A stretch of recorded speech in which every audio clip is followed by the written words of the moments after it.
The Washington Times report that Iranian Foreign Minister Javad Zarif met with climate envoy John Kerry and other Democrat officials in an effort to, quote, undermine the Trump White House. We've already filed our first federal lawsuit, where I'm holding in my hands the beginning of the second suit.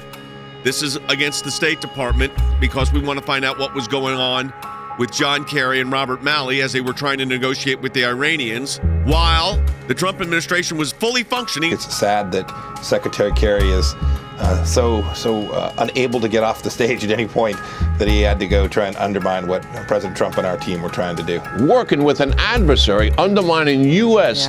stated policy is really outrageous behavior. The other thing we want to know, Jay, we want to know if people who stayed on at the State Department made communications that undermined, went contrary to the position of not just Donald Trump, to the position, Jay, of the United States. It says these relationships blossomed into what high-level national security and intel sources say allowed the Iranian regime to bypass Mr. Trump and work directly with Obama administration veterans that they were hoping would return to power in Washington. On behalf of the American Center for Law and Justice, the request seeks records pertaining, this is what we say, pertaining to the U.S. Department of State's knowledge and efforts surrounding the breaking story that current government officials like former Secretary of State John Kerry conducted shadow diplomacy with Iran and its surrogates, or even advancing pro-Iran causes, all while these officials are not members or representatives of the United States government. This is something that people in the Obama administration actively investigated. It was Joe Biden himself in the room who said, what about that Logan Act? Can't we use that against Mike Flynn? Folks, you're getting analysis here you're not going to get anywhere else. And there's something else you get here.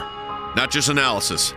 You get work. You get action. This is going to be a real fight. I mean, this is going to be every day a battle. But that's why it's ACLJ more than ever.